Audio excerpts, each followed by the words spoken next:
we know, and what research has shown, is that kids that are moving, kids that are eating healthy food, kids that are getting plenty of sleep, kids that are having less screen time are better at school. And that's what our bottom line is that we want kids to be better at school. But we're looking at the whole child. We're not just looking at one part of it, like how they do on the NISA scores. We're looking at who they are as a whole child. So that's what we've tried to develop, is a wonderful place for our kids to be, to learn, to be active, to eat well, and to know how important all of that is for their learning and their success. Neighborhoods around Prescott, they have great small parks, Hazel Abel Park, 19th and A Street Park.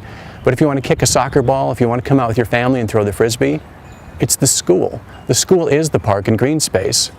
But at the beginning of the project, the playground was just kind of a gravel desert. No one wanted to play on it. It was very hot. It was hard to run on. So early on, there was a lot of consensus that evolved around this notion of turning the playfield into something greener, something you could exercise on, something that all ages could use, something that during school and after school could use. That was the exciting part. That really was the nugget that got a lot of people involved and a lot of people excited. When I play outdoors, I feel hyped and sugary.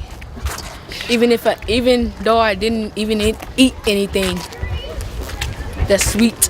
Wellness isn't a program. Wellness isn't an activity that you do once during the day. That wellness really is an attitude.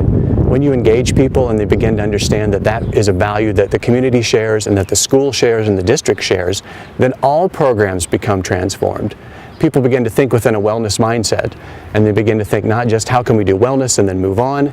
They begin to think, well, all of our programming can be involved in wellness. We can change the way we do our snacks in our after-school program. We can change the way we do our lunches. We can change the way we do our activities.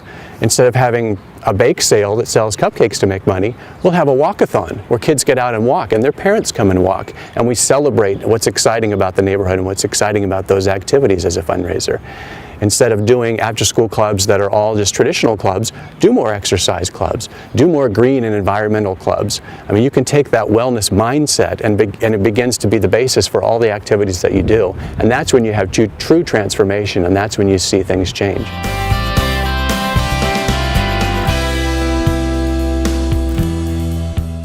This is a rainbow, and this is the guy on the end of the rainbow.